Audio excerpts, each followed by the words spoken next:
Welcome to Trade Ears, the Trader's Edge. I am Jim Iuorio. That's my trusted sidekick, the Robin to my Batman, Iaccino.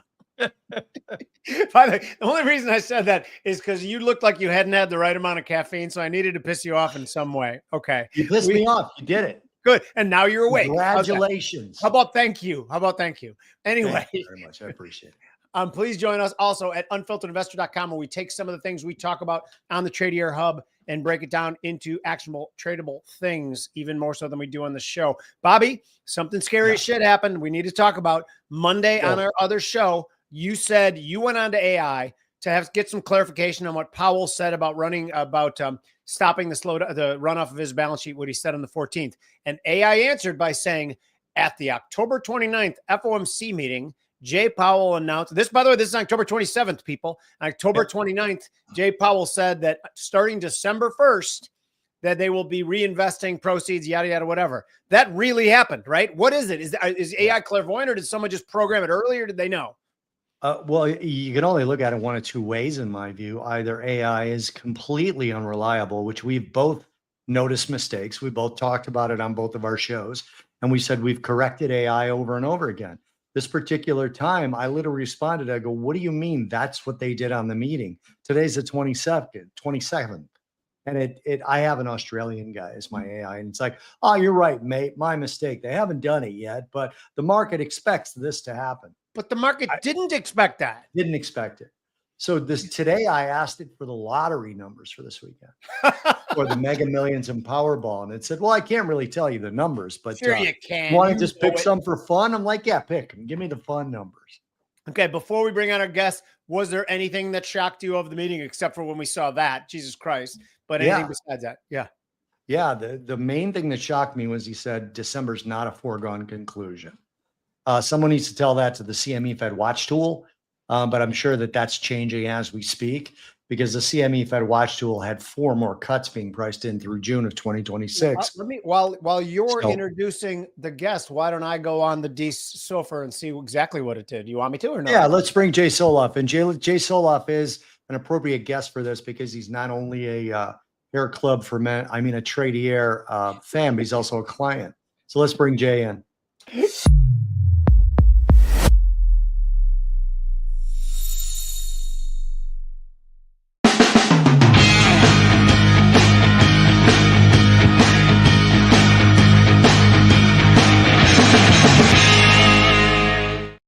Yeah, boys, you got good hair, Jay, first of all.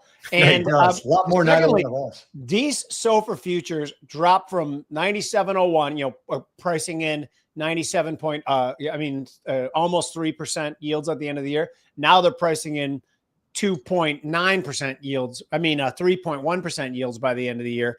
So it took out a bit of that December cut, which is interesting. The stocks are still hanging in, because I would have thought that stocks would have hated that shit. You, Bobby? Yeah, I completely agree. I thought, we did see the Russell. The Russell led on the way up, not early, not right off the get. The Russell was actually the only index that was negative when the cash opened. I'm talking about the futures versus the cash. And then when the cash opened, the Russell turned positive on the cash side. The futures turned positive. And then the Russell was the gainer, the biggest gainer on a percentage basis. Just before the Fed meeting, the Russell turned around and went negative, and it was the biggest loser last time I checked on a percentage basis. So that to me says that the market does think it's a Fed thing, because the Russell obviously benefits the most because the lines of credit and things like that benefits the most from lower rates. So yeah, I think that is that. Now, I think tomorrow's meeting is a little bit more important for tech, and there's optimism for tomorrow's meeting. So what do you think, Jay? Yeah, I think that's the big thing with the cut. I would have expected, or the lack of potential cut in December, I would have expected the market to sell off a bit more. My assumption is it's because they're waiting on the meeting tomorrow, which Trump and G is the meeting you guys are both talking about. Yes. Yeah. Trump and G for you people watching. Okay, go on. Yeah. And it also wouldn't surprise me that if they just come out with kind of what's expected out of a deal between China and the US, if we don't sell the news there also. It's just a lot of running up into this. I saw the chips, at least the AMD and NVIDIA were both way up at the end of today. So I think it's kind of built in now almost. So between if the deal underwhelms, or maybe even if it comes in as expected, along with maybe not having a rate cut in December, would not shock me to see a little bit of selling. And so vol was up a little bit. I think the VIX was maybe up into the 17 range last I checked. Yeah, about 17. So a little high, predicting a little bit more than a 1% move per day, which is, moderate. It's certainly not high vol, but it's not low vol either. Yeah. So Bobby, when we say expectations for the meeting tomorrow, do you have quantifiable expectations, or are you just going to watch the market and think that's disappointment and that's jubilation? What do you do? I mean, my take is this. I looked at the last bunch of Trump Xi meetings going all the way back to the first term, and they don't end badly. They don't. The results don't end up coming to fruition, though. China was supposed to buy X amount of soybeans. They never did. And you could say Biden didn't enforce it, whatever. They still never did, right? I'm not sure how Trump would have enforced it had he won in 2020. I don't know what the enforcement mechanism is. It's tariffs in Trump's mind. I mean, in Trump's mind, he's going to threaten tariffs if they don't buy some immediately. So I think the optimism is probably justified, but similar to the reaction that we got after the Fed decision today, everyone expected the 25 basis points. And then Powell and the rest of the committee in the statement threw in some wrinkles. I think there's probably going to be some wrinkles tomorrow from a perspective of performance of equities, but I could be wrong. I mean, the last bunch of Trump Xi meetings have ended in, congratulatory backslapping and popping champagne bottles. So I don't know. I'm just skeptical this time, and I don't really know why. So here to Jay, and you said something that I think is interesting. There might be a buy the rumor, sell the fact thing. And you guys know we talk about this concept all the time. Oftentimes going into a binary, the market is positioned one way for a potential outcome. Then when they get that outcome, they head for the exits. I think that could happen. I've said for the past couple months that I believe the AI trade has entered a bubble phase. I believe that's not a valuable observation because it could go on for another year, 2 years, 3 years, 2 weeks. I did sell out of some things today, bought some puts today before Powell came out. What are you supposed to do with this trade that's obviously being fueled with huge enthusiasm? Are you supposed to be trimming? You're supposed to be loading up? What are you doing? Is that me or that's to you, Jay? Unless you don't have an answer, then I'll let no, you. That's right. That's the question of the year, right? And I agree that we're in bubble territory, but that it could also go on indefinitely. I've actually gotten into vibe coding myself, and it's pretty unbelievable what you can do with AI if you know how to. Right? I think you need to be a subject matter expert because of the hallucinations, but if you can, it's really cool stuff with options in AI that I never would have been able to do before, right? I don't have the programming chops. I don't have a PhD in math, right? Like I'm doing things that now I have to check it through probably a few different AIs to make sure that the math is That's what we do. Yeah. Mm-hmm.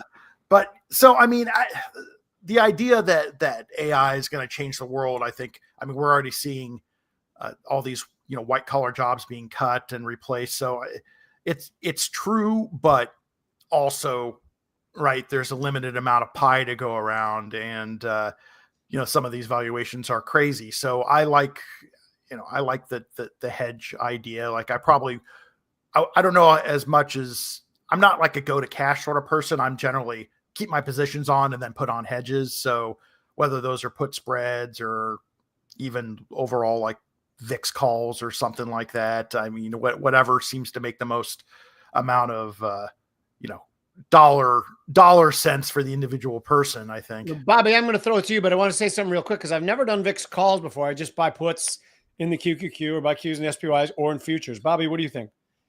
Well, that's actually what I was going to ask for Jay. What does make the most sense for you right now? Because for the same thing for me, like I just look at sort of the segment. If I have an individual stock on, for example, like here's a weird one. Right now I own United Health, and not an exciting stock, but where do I hedge that?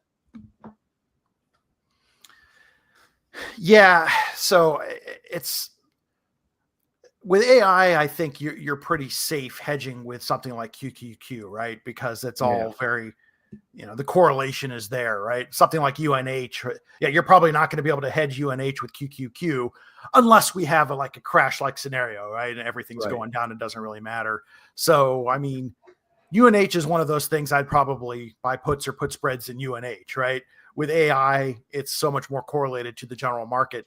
But that's what I like about VIX calls in general is you don't necessarily need stocks to go down there. I mean, volatility will start to go up a lot of times before stocks go down. So, if you can roll up your hedges for if you need to, and you have a little bit of time to kind of decide what you want to do there. But they also can be super expensive too. So it's again, a lot of times it's situational. So UNH, Jay, was probably a bad example. I'm also long Microsoft. Okay. And Microsoft actually gapped open a day or two ago through my extended target. So just to give you some background, if a stock moves from 10 to 100, I buy at 30 and I sell at 70, right? I like to take sections of moves. I don't try to buy the low and sell the high, contrary to the cliche that we all grew up with that we all know is now wrong. From a perspective of a stock like that, what is the way that I do risk management is with position size. So oftentimes I don't have 100 shares, right? Is that when you tell people to do maybe a smaller position in the Qs or go into the futures, or somebody said to you, hey, I own 75 shares of Microsoft, I want to hedge it. What would you say? Yeah, I mean, now keep in mind that most of my life is in the options world. So I don't answer a lot of questions about equity in general, but I still think it's perfectly reasonable, right, to hedge 70, whatever. I mean, even if it's 20 shares, right? I mean, you could just do a narrow put spread. Do a put spread, do a cheap out of the money, right? If you don't have as much risk, right? What's your downside risk with 75 shares? Well, obviously it still could be substantial, but sure, it's not like owning 2,000 shares, right? So you can spend, $100 on a 1 month out of the money put just in case it falls off a cliff or whatever it might be, right? I mean, I usually tell people just to change the risk and what options they're using. So yeah, as Jim said, narrow put spread, out of the money put spread, out of the money put, right? Or a collar, sell a call to finance your put, whatever it might be, right? There's a whole bunch of ways to do it, and it kind of depends on the pricing for each equity. But I don't do a whole lot of position sizing stuff just because it's not really part of my day to day. Although I know it's extremely valuable. It's probably something I should spend a little more time on personally. But Bobby, can I answer that too? Because you have to remember that even an at the money put, a couple of weeks out has as much as as high as a 50 delta, which is still isn't. You know what I mean? Isn't the 75 that you own. Right. So it's 50 shares. And then you can make that even a lower delta, buy that put, sell a 20 put. Now you have 30 shares, 30 shares hedged. So I don't think it's that difficult an equation. And again, if you want, I'll give you guys Bobby and Jay's personal home phone number, and you guys can call them anytime you want, anytime, night or day, and they'll answer that question. Bobby. Yeah, no, that takes me to my next area that I wanted to ask you about. What do you see in the current markets? I think everybody believes that this market is stretched, right? What do you think the driver is? And what do you think the driver to sort of bring things back to what the three of us might call more fair valuation for stocks overall? Yeah, that's an excellent question. I've been thinking a lot about that, right? I mean, I think a lot of people who spend time in the markets kind of agree that valuations are extremely stretched. I mean, some of the stuff is pretty ridiculous. You look at things that I like the modular reactors. I think that's a big part of the future. But I mean, last time I looked at, I started trading, I was selling puts in Oklo when it was like 20, and I think it's like 140. And, with, it's like a $20 billion stock that I'm not sure they've actually sold anything. That doesn't say, I mean, I think it's an incredible company, but some of these valuations are just insane. Usually when that happens, right, when you look at whatever quantum, you start looking at stuff that just kind of goes up purely on vibe, right? My son's 16. He came to me and said he met someone in his school that is doing something where they just put a little bit amount of money and then it goes up, but it expires in a certain amount of time. And I'm like, 0 days to expiration. I'm like, dude, you're talking about options. That's what I do for a living. And if someone in your school is doing it, then we're probably getting, he's like, I want to open a Robinhood account and do this and make money. And I'm like, all right. So if, the teenagers are gambling with options, we're probably pretty near the top, but it just, this has happened so many times where we could still see this for we can see this for 2 years. Let me put a finer point on that too, Jay. Just to put it in perspective, at the height of the internet bubble, the NASDAQ traded at 200 times earnings. Okay. We're only at the high 30s right now. That's stretched by historical standard, but it is not, it is way, way less than we can get a lot more stretched. And one of the key differences, well, here, obviously, and that shows up in the PE, is that these companies that we're talking about make a shit ton, and that's a highly sophisticated financial term, a shit ton of money. Whereas back in the .com thing, all they had that was of value was .com at the end of their name, and they weren't making money. Right. So yeah, so I say we are in a bubble. I hedge. I will continue hedging. Like even I had for AMD, you guys know this because I talked about it on the show. About 5 weeks ago, I put on a sell 3 calls, buy 5 calls above it. And where I thought resistance was, it shot through. Now I'm long AMD, but I'm going to get out of some of that. It was in a tax deferred account, luckily, because I hate paying taxes. And then I'll replicate that position with a smaller delta, just a call spread. Take little pieces of it. Don't be a greedy pig. You like it, Jay? Yeah, absolutely. I find the hardest thing that when people ask me, all kinds of subscribers in various products and when should I take profits on this? When should I take profits? And I'm like, it's such a hard question to answer, right? I mean, like Bob said earlier, like you can't time the top. And so that's the one thing. I mean, there's been a lot of, this is it might open a different subject, but it's one of the reasons I'm a big fan of these derivative income ETFs. They get a lot of heat. And for good reason, but one thing that they do, most of them gone to paying weekly distributions now. It kind of forces you to take money off the table on a regular basis, and I feel like that helps a lot of my people out, right? Like they don't have to decide, well, should I get in or out? Well, you're taking money off the table. You can put it back in if you want to. You can put it into whatever, a savings account, right? Or you can pay utility bills with it. Doesn't matter, right? That's beyond the scope of what I'm going to tell them what to do with it. But they have that choice now every week or every month to take this money off the table. And if it's going up, it's all profits, right? If it's going down, it's return of capital, but whatever. I mean, I like that aspect of it. I think that really helps people who don't have discipline, including myself. Right. So let's go into those then. What do you like? Like Jeppy is one that I'm aware of. What are the ones that you like? What are the characteristics of the ones that you like? Now, what are the risks for people who don't understand them? Yeah, the big risk with these is that everyone sees the yield and they don't realize that all that really matters is total return. So it doesn't matter if Nvidia has a distribution of 100% if the stock is going straight down, right? You're still losing money. So you're just getting your capital returned to you, and it's not and I don't get in too much of the taxes, but it's definitely not the most tax advantage way to handle that sort of thing. So the single stock ETFs that do this are very tactical, right? You use it, you're not buying whole products. They're just like any of these leverage ETFs. If you have an opinion, a strong opinion, you're a directional trader.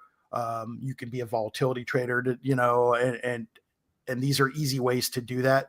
But some of the interesting things are really, they're getting into the structured product side and putting them in ETF wrappers. That's what I think very interested in, like having these auto callables in ETF wrappers, because these are things that retail's never been able to touch. You couldn't do them without $100,000, $1 million. They're always OTC. And now you can get some of these, Simplify has Calamos, Innovator, and then Granite Shares just filed for about 30 of these, right? You have this ability to have these barrier options where, you'll get paid 15-20% annualized, as long as the stock doesn't go below 30% down and stay there.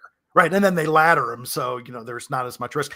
To me, that's one of the safer ways to get 15 or 20%, maybe the safest way to get 15 or 20%, which is a lot, right? I mean, most of the time that's going to beat just buy and hold, most years. Right. So that's the stuff I think that is pretty fascinating. It'll be interesting to see how that starts to play out. Bobby, that product you said, Jebi, or what did you say?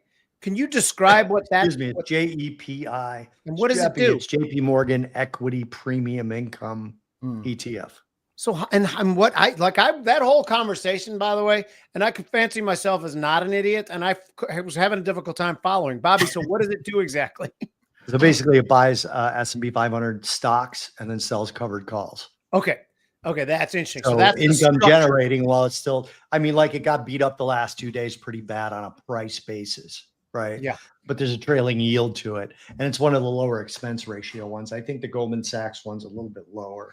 There's a company called Claymore who probably about 20 years ago, maybe a little bit more, I met with them to talk about you're picking particularly high yielding stocks, selling calls against it to enhance the yield and packaging an ETF form. They said, "Oh no, it's impossible to do. It can't. It could never be approved." Literally, like 6 months later, they announced they were doing it. I'm not saying they got the idea from me, but I'm like, Jesus, if they did, those guys are a bunch of assholes. But anyway, Bobby, well, I'm pretty sure Open Table got their idea from me. I just don't know how they got it from me.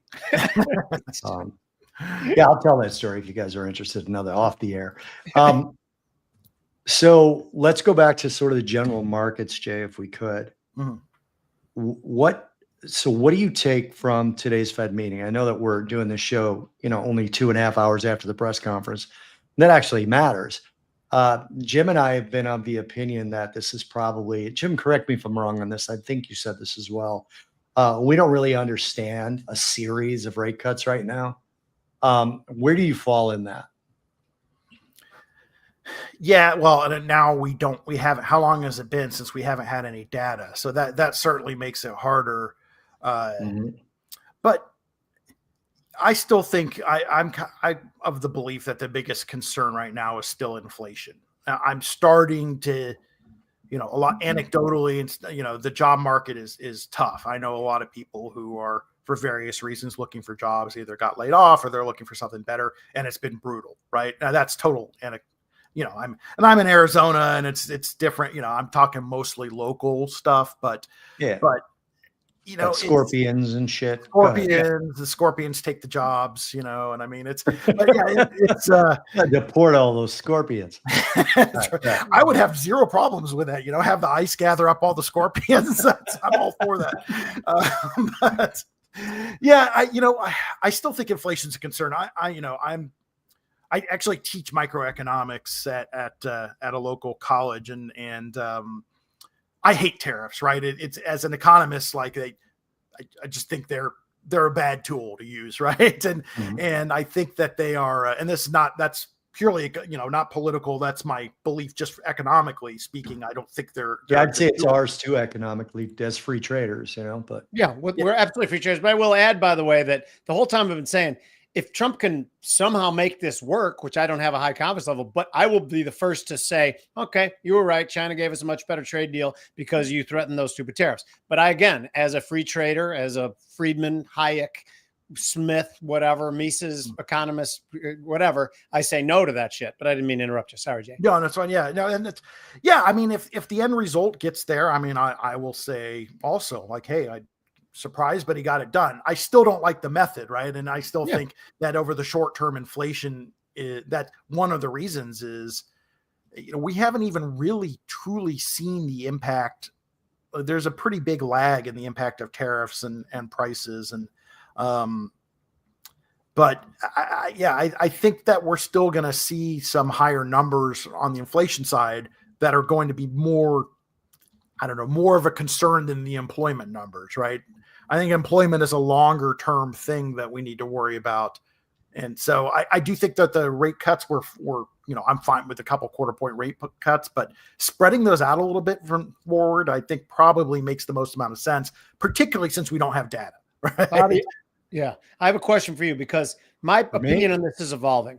In a situation where what was that stupid stock Beyond Meat, which is just makes me want to throw up even hearing the name Beyond Meat, rallies 250% the other day.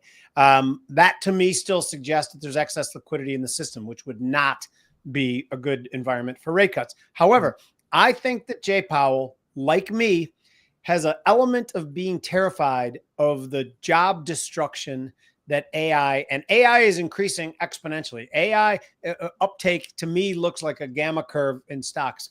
It's shooting up high, and to me, it's pretty amazing. And I think that Jay Powell's a little scared of that, and thinks that could be disinflationary and could be trying to get ahead of the curve. Do you think I'm crazy first, Bobby, or no? No, I don't think you're crazy. I think you're giving Powell a lot of credit that he may or may not deserve. Right. I don't think he's quite. I don't think he could hang with this conversation. But yeah, I'll say this: Torsten Slok. You guys have heard of Torsten Slok, Sure. right? Does a lot of interviews on Bloomberg. I think he's with Apollo Yep. right now. He said something I thought was interesting. The last jobs number we got, 14,000 jobs, I think. something like that. That averages to 56,000 jobs a month. The Fed just came out with a report that said in the new economy, the equilibrium for jobs added is 30,000. Based on that, we're way ahead of what the new equilibrium is. Now, politically, I don't know if that flies, right? Politically, I don't know if 50, 60,000 jobs a month flies.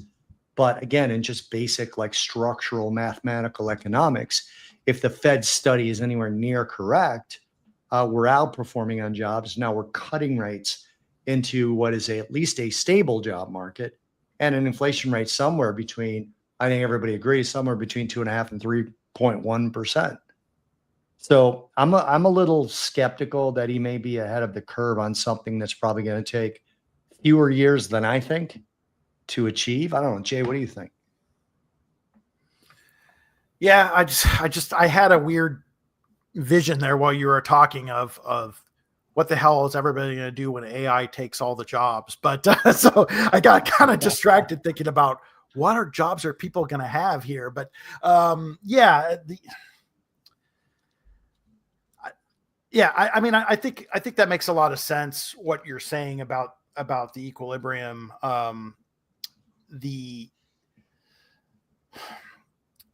that number should probably continue to go down, and I think that's a scary proposition, right? Because of immigration, correct? Well, immigration certainly is part of it, but I mean, I still the AI. I mean, you're just saying just AI's effect. I get what you're saying. Yeah. Yeah. No, I mean, immigration as well, right? I mean, if less, I mean, because Jim Bianco gave that exact 30,000 number like 3-4 months ago when he put out. Fed got it. Say what's that? That's where the Fed got it. Hell yeah, it's where they got it. They didn't do any work. Yeah, they follow Jim. They follow Jim Bianco on Twitter just like the rest of us. And I'm not even joking, by the way. They do. They know they're out of their depth on occasion, and that was he surmised that many months ago. And I think it probably has a lot of validity, Bob. Yeah, and it's going to be interesting because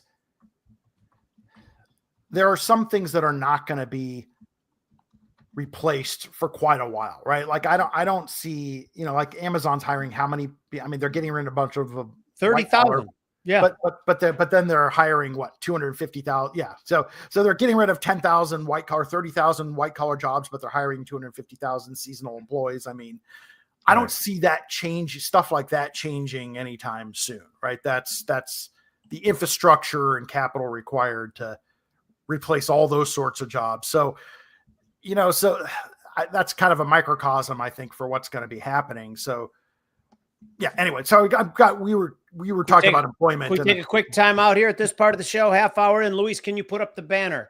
This is the time where we ask a favor of you. By the way, Jay uses this product, or last we talked to him as one of the people who are expert options traders use Tradier Pro. We are offering it to you for 3 months for free. All you have to do is scan the code. We've talked to guys like Jay who've been trading options for decades, guys who've been trading options for weeks. They all say the same thing. It's intuitive. It is a great platform. We would appreciate it if you guys gave it a try at no obligation to you. Just scan the code. Jay, you want to add anything about Tradier Pro? A lot of my subscribers use Tradier and speak very highly of it. I use it certainly, like particularly for analysis, there's some fantastic options analysis as part of if you're in the options side of stuff, there's invaluable stuff in there. Perfect. Thank you guys for helping us out, and please scan that code. Bobby, you're up. Yeah, I want to point something out really quick. First of all, Jay, we didn't tell people where you're from and how people can get a hold of you. So let's do that at the middle of the show so we don't forget later. Hey, everyone, I'm Jay Soloff. I do mostly option stuff, but also ETFs. Investors Alley and NetPicks are the companies. And if you want to take microeconomics from me, you can go to Park University in Gilbert. And if you're a student athlete, that's pretty much what that school is for. So, but So can I say something about Arizona real quickly? Every time I talk to someone from Arizona, because, okay, without my water from my property in Colorado, you guys would all be dead there. So I want you to be alive and doing well. And I love the town of Gilbert. I just want to thank you every once in a while for me sending every bit of water from my land in Colorado down that Colorado River so you guys can grow green grass in Arizona. Is that too much to ask or no? I don't have any grass on my property. I'm 100% xeriscape, all rock. So oh, good. Okay, I'm not part of the problem. You are not part of the problem. Should those other people be thanking me? I kind of think they should. Yeah, particularly the golfers. Yes, the golfers 100% should be thanking you. They should be sending you some kind of tax on water. My lake, the lake that's so the Colorado River starts out at Grand Lake, but then it empties into Lake Granby, which is this enormous reservoir that's about 5 minutes from my house. And it is currently now the water is like a mile further away than it was like even 10 years ago, just because we keep running that off. So there's always big fights about that in Colorado. Do we keep our water? Do we keep sending it out west? Anyway, off topic. Bobby, what assets do you want to go into now? No, I just want to touch one more thing on this AI thing. I think one of the things that is troubling for a lot of people about AI is they don't know what the competition to it is. They know that obviously just physical labor is, right? Sure. But it's not like the conversation. I remember a while back, I looked up what people said about horse and carriages when the automobile was coming around, right? And the most famous one comes from a guy at a local bank who I can't remember who he was or what bank, but he was telling someone not to invest in Henry Ford. And he's basically saying the automobile is a fad. The horse and carriage is here to stay. Another one was the cost of cars. They're going to break down. You need fuel, you need oil, you need tires. He was right about that. Well, $300 and a horse lasts 10 years with a good team of horses for $300. Horses bolt and the site. I'm just looking at some of them up here now. Anyway, from a perspective of AI now, there's that cadre of people that say we don't know what jobs are going to be created by the efficiencies of AI. Number one, do either one of you know, or I shouldn't say you don't know, have any idea what that could be going forward?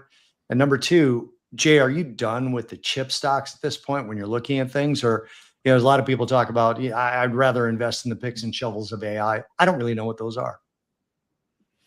So for me, I'll answer that first because I don't, like with every other technology in my lifetime, I've never been one of these guys that says, oh, it's going to eliminate jobs, because I always think it creates every bit more than it eliminates. And usually those jobs are better. Almost exclusively those jobs are better.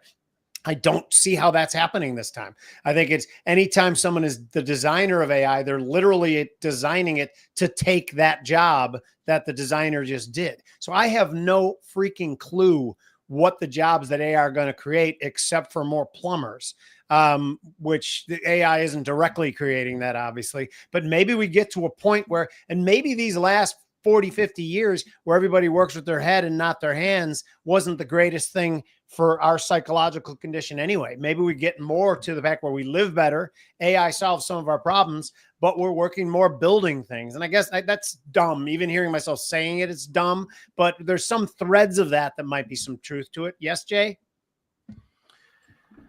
Yeah, I struggle with this a lot because there's not many, in theory, right? If you've particularly if you watch enough sci-fi, you figure that AI should be able to get to be at the point where it can build things more efficiently and do things. I mean, already like the driverless car statistics are way better in terms of That's why accident. I own Google and Tesla both, because I think driverless cars are a huge thing, positive for us. We are shitty drivers as human We're terrible. beings. One person dies every 12 minutes in a car accident in this country. There's just going to be more people alive that need jobs, though. That's what I worry about. It's not like Bill Gates now. Let's give him. Let's. Well, whatever. That's 100% what I worry about. I mean, is this going to happen overnight? Where, both.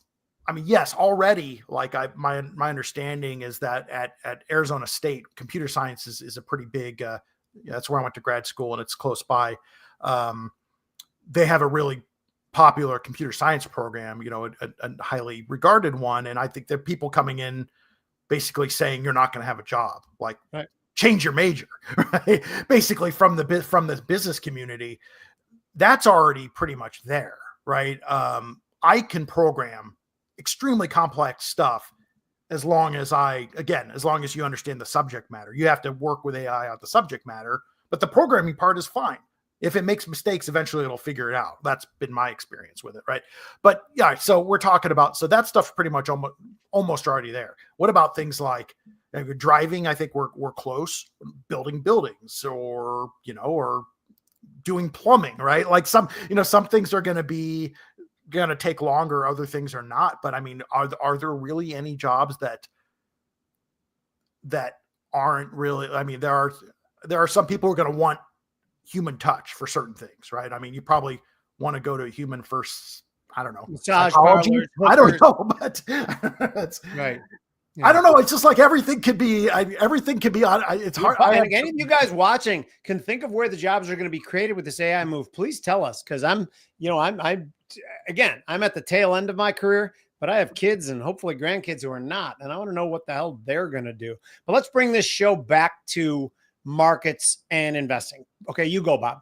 Well, I've neglected the questions and comments, and I'd like to go rapid fire if we could. We only have one real question. Most of these are comments.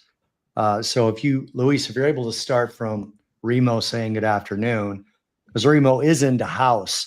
By the way, Remo and I exchanged car talk and pictures. He's an old gearhead.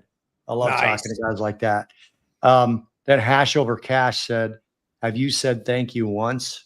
That's from Jim. He's quoting you, I think. Yeah, no, I say thank you all the time. What are you implying? What is a Hash Over Cash? I'm gratitude. Remo again said NVIDIA has nearly a 10% weighting. That looks like in the S&P.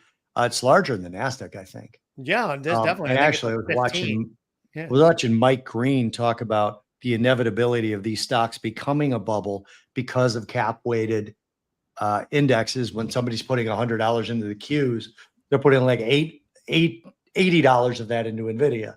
I mean, I'm exaggerating, obviously, but yeah. And then Remo said I could hedge United Healthcare with RXD. He actually threw a chart up in Twitter, and I will take a look at that. But I need more data than what you just gave me, Mr. Charts. Then he said he's been in BTGD for 2025. I don't know what that is. Anybody know what that is? I don't. I can look it up. I don't from symbol, if you don't mind, Jimmy. BTGD. And then there's a question from Tim to Jay. UBS announced 48,000 in job cuts, 34,000 in operations roles due to reduced package volume. Does Jay think this is a sign of a slowdown in the U.S. economy? What do you think, Jay?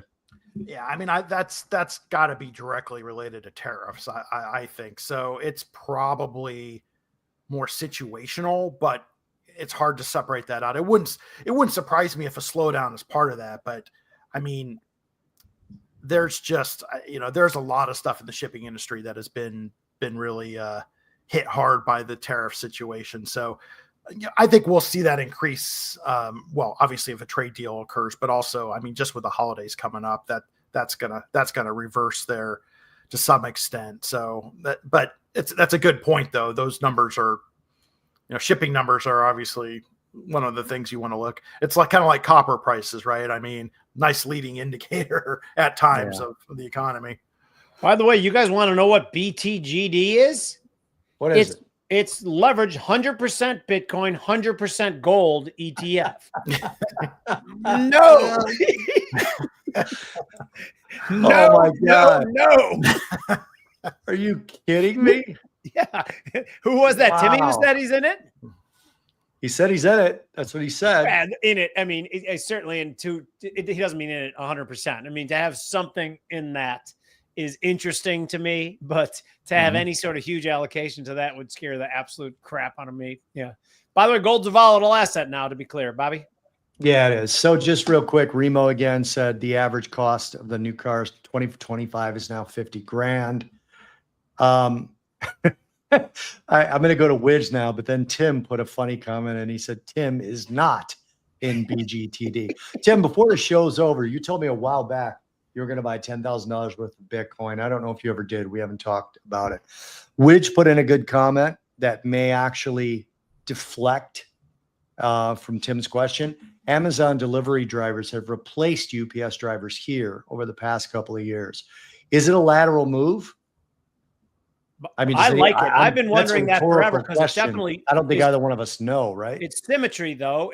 They had all the lines. I've been asking this for 5 years. My wife, every time we go on a walk and we see the Amazon trucks, I'm like, why don't they take over just strict package delivery? Apparently, they are now. Says Bitch. They have the drivers. They have the routes. It seems like a lock. Mm-hmm. So that's an excellent point there too. That UPS is also there's probably a lot of that stuff just being replaced by Amazon. That's actually a really good point. I bet that wouldn't even surprise me if that's the number one factor there. Yeah, I like it, Widge. Thank you. Yeah, it's something to look into. Widge is always giving us good comments. What do you guys think about? I was talking to Mike McGlone today, and Jay, I don't really know your stance on this, but Mike's stance on Bitcoin was that it's a legitimate asset, but it's blown out in terms of upside. And he said he was at a conference last year. I'm actually going to be on a panel with him next week on Thursday, down here in Naples, actually, Naples Wealth Symposium. But he said that he told guys that he had sold all his Bitcoin, and the entire crowd was like, "Oh, I feel bad for you. You're crazy." He said, "But of course, I didn't tell them that I shifted it into gold, right? Out of Bitcoin into gold." And he said, that's what a lot of people who are not traders like the three of us, they don't understand, is that you don't have to sell something and just go to cash. So first of all, Jay, I don't know your stance on Bitcoin. Do you think it's a real asset or not? Do you think it can go to zero, et cetera? All the typical questions. And then where are you with the price action now if you do consider it an asset? There's probably enough assets in it now that you kind of have to call it an asset class. But so you're talking to a guy that has trouble investing in gold because there's no cash flow, right? Yeah. You know, the only thing that now what Bitcoin has done for me is made gold a real asset class. Right? Because like gold we know has been around for 5,000 years as a store of value, right? So, you know, I guess what legitimizes gold is you have central banks that buy gold and things like that, right? That's kind of the legit aspect of it. But I've always been, and I like trading commodities, but I've always been someone who thinks something needs to have a cash flow to be an investment, right? But that being said, I certainly understand. I mean, I do play around with commodities and you know, certainly, but I would rather have a gold miner or something like that. So when you start getting into crypto and you don't have, it hasn't been around long enough to really be considered a store of value. You know, does it really have a use? I mean, there's people that argue it, but I mean, for a while there at the beginning, you were seeing, oh, we accept Bitcoin, but now you don't even see that anymore, right? The whole, oh, let's see if stores will accept Bitcoin. That's not what it is anymore. Right. People just bet on crypto, you know, just like it's purely directional trading. So I like to trade it because it moves and the options are liquid, but I don't think I'm going to hold it anytime soon, if ever, right? It's going to take a long time. I don't even, really do much with currencies. Like I said, commodities for me are more fun. I mean, things like oil and gold, obviously big things to trade, particularly with options. But yeah, I don't know. I'm probably not the right guy to really talk about crypto just based on my background. No, I like that. And that actually brings a whole nother sort of a theoretical question. So, and Jim has heard me say this a million times. My stance has always been that if you have a view on a commodity, you should be in that commodity. That comes from, CNBC asking me which energy names I liked when I told them I thought oil was going to go higher. They'd say, okay, which names do you like? I'm like, no, I'm buying oil. But I'm not buying an oil name. So where does that sit in your brain when you're switching stuff around? You're like, oh, well, I don't want to really buy gold because it doesn't have income. But gold miners also don't have like CEO scandals or explosions or in the mine or, I was just going to get graphic. They don't have problems like missing estimates or other things that can happen with companies versus an actual commodity. So is it because of your options background, you're able to play options better there, or what is it? Yeah. I mean, that's what I love about, but that's another thing that I really like about some of these derivative income stuff. You can get like covered call stocks on whatever, physical gold or gold futures or whatever it might be. So now you have that gold exposure and you're getting an income component or a cash flow, not income, but so like a cash flow component to it, which I really like. I'm a big fan of that. I mean, and that's to say, like, my first job was working for the Kansas City Board of Trade in the wheat pit, right? So commodities they're in my blood. Maybe it's just that I'm not very good at trading them.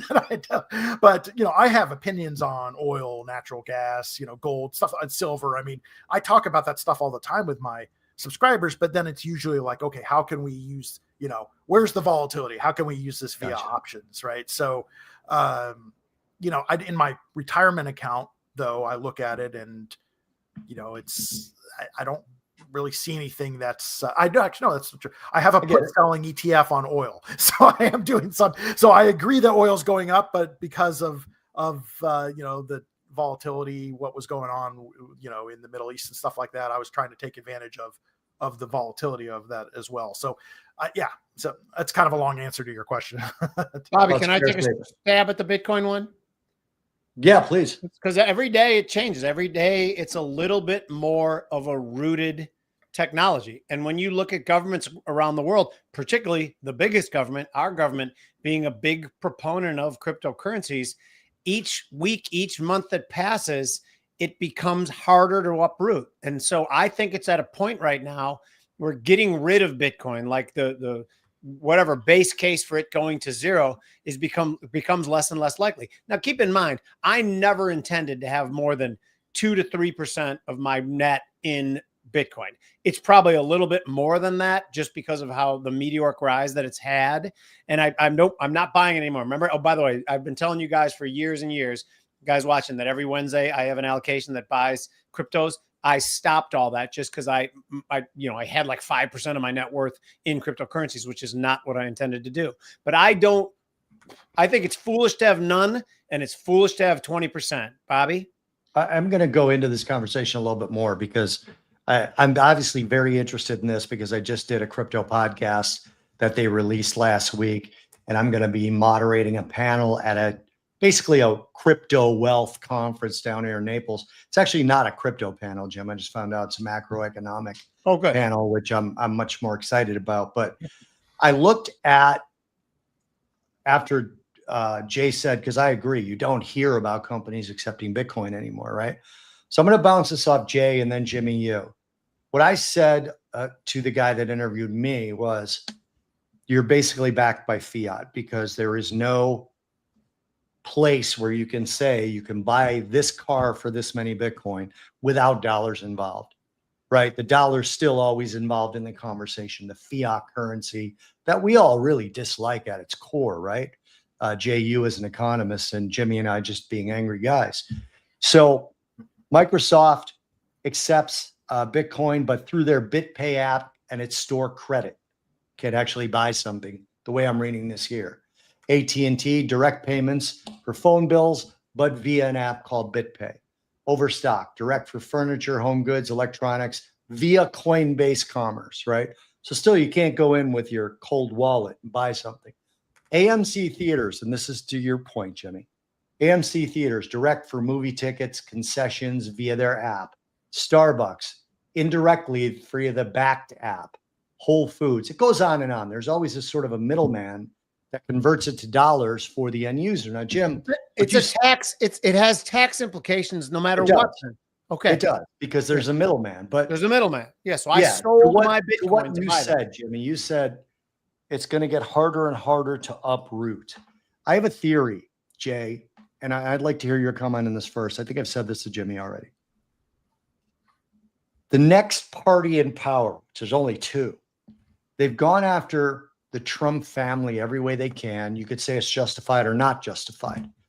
Is it possible that if the other party takes power, they go after crypto, considering how entrenched crypto is now to the wealth of the Trump family or organization? Would you see that as a possible way that Bitcoin could not get uprooted, Jim? I mean, AMC still exists, but the stock's $2.66. They're not uprooted. They're just not worth a whole hell of a lot. So do either one of you guys see that as a possibility, or now am I crazy? Jay, you first. No, I don't think so. I mean, and honestly, I think because they're bigger fish to fry, right? If Democrats get power, I mean, there's going to be so many things. I think the last thing they're going to worry about is crypto, right? Right. I mean, there's all the, there's tariffs, there's ICE, healthcare's crazy right now. I mean, there's so many things. I think, sure. I for the most part, yes, you have some pretty big name, scandals, fraud, whatever going on, but how much is it actually damaging society? And I don't, in terms of the fraud aspect of it, it's hard to quantify. Yeah, I'm sure there's people, there's plenty of people launching coins and then selling them. And I mean, but how's that any different than what was going on with pennies, with pump and dumps with penny stocks been going on since the beginning of time, right? I just don't think that it's a big enough issue for either party to really go on it. And also the big banks have, for the most part, right, they've adopted it. I mean, it's not, I don't know how big, let's say, the crypto department is at Goldman Sachs or whatever, right? But I'm sure they have something, right? And once the banks have that, it's probably here to stay. I just know that I can't go to Bank of America and Wells Fargo and say I want my interest in crypto. That's not. Jimmy, what do you think? Yeah, I don't like to be 100% in disagreement with you, but this is a case that I am, and I'll tell you why. Okay. When I spoke at that crypto conference in Austin a year and a half ago, and after my speech, I sat in a crowd, and the person on stage, and there's probably 1,000 people in the crowd, and they said, "How many of you people put Bitcoin or cryptocurrency as your number one voting issue?" 999 hands went up. Mine was the only one that did not. So my point is this: is that if this would be political suicide for the next administration to come in and say, because we want to get Trump, we're going to try to put a kibosh on all these things and drive them into the dirt. They'd also be driving, 10 million people are Bitcoin enthusiasts in this country. Probably another 30 million are Bitcoin minimalists like me and you. I think that they'd be crushing people and taking money out of their pockets, and those voters would be gone for good after taking that shot to the nards. That's what I think. Yeah. Now, there's a question from Tim, Jimmy. I'm sorry. Sure. Do you mind if I ask this? Not at all. That'd be the last one then. Last one from Tim. As the AI stocks move higher, it's clear they're going to need a ton of energy. Why haven't the energy stocks responded other than uranium? Jimmy, I'm in uranium, as you know. I bought UEC, NLR, bought them about a year ago. That's what I thought was going to happen. I don't know about the other ones, just because I think the market's looking and saying, what's really going to be the only solution to this? And the only solution is nuclear. Then Trump comes out and says, well, I'm going to let Bobby, I wish I could do your voice, but I'm going to try. Imagine this in Bobby's good Trump impersonation. I'm going to let these individual companies make I suck at it, make their own nuclear reactors. The permitting process is going to be quick. I think nuclear is still the play. Jay? Yeah, I think nuclear is a long-term solution. I think you think it's the only solution, correct? Well, I think no. I mean, there are some of these small. I was reading about the small natural gas, localized natural gas facilities that are probably, obviously we have a crap ton. We'll use the technical term of natural gas out there. So obviously not nearly as efficient as uranium, but could possibly fill the gap while we're getting the technology where it needs to be. But yeah, I'm 100%. I mean, I love the modular nuclear reactors. I think that's right. I figured you said that before. I figured you'd be on board. Yeah. And again, people, you can get natural gas real cheap, like you can every other year, because it's like, what is it? It's still in the dumps, right, Bobby? Yeah, it is. Yeah. Can I just do it? I just like doing it. Do it. Please do. We have a plan for nuclear. We think it's going to be great. It's a great plan. Everyone says the best plan they've ever seen. I talked to people. They said it. It's a great plan. We're going to let the companies. That's it. I'm done. That's good. It's actually getting better. It's evolving. It's really good. Yeah. It's really good. Not bad at all. Honestly, guys, Shane Gillis did the funniest thing ever before the 2024 election. They were trying to keep Trump off the debate stage. And he said, I think that they should just bring him out, like the guy from Silence of the Lambs, the thing on his face, wheel him out all in a straitjacket, bring him onto the main stage. Then they take the thing off and he goes, they're both gay. Right. That Shane Gillis bit is hysterical. Bobby, do you ever go like today? I decided this morning I couldn't exercise. I've been coaching the girls at night and I work out with them and I work out my normal workout in the morning. I was just hurting. Do you ever go a day and don't do any exercise at all? I do. Yeah. Actually, I'll take a week, Jimmy. I'll do a whole week. God, I hate take a week off and just beat. Yeah, no, I can't do it. I hate it. It's difficult mentally. It is. I know. It's difficult for me. Jay, how are things in Gilbert? I love that town, by the way. Gilbert is so cool, a little town. I really love it. Yeah. They've really built it up here. We moved here in 2007 and there's still a lot of farmland, right? So I'm in a great location because I built where there's nothing around me. And now there's, bars and restaurants. And you can walk into the downtown area?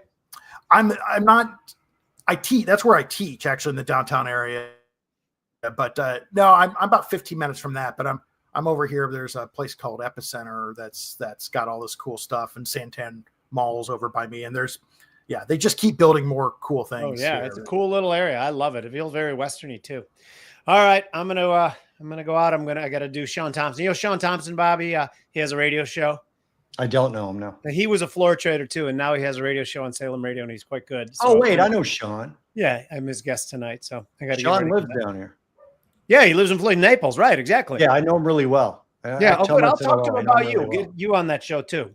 Yeah. What's that? I'll get you on that show too, because I like doing his show. He's crazy, but I like him. Yeah, he is great. Yeah, tell him I said hello.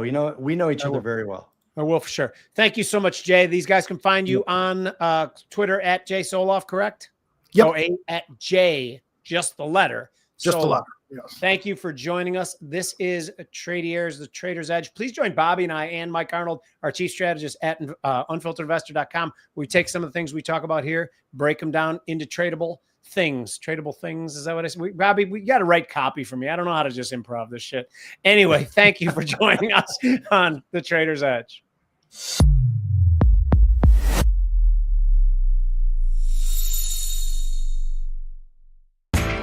You know how the financial world goes. Here comes the buzzkill. Please make sure to take some time to read this boring disclaimer. We will owe you one.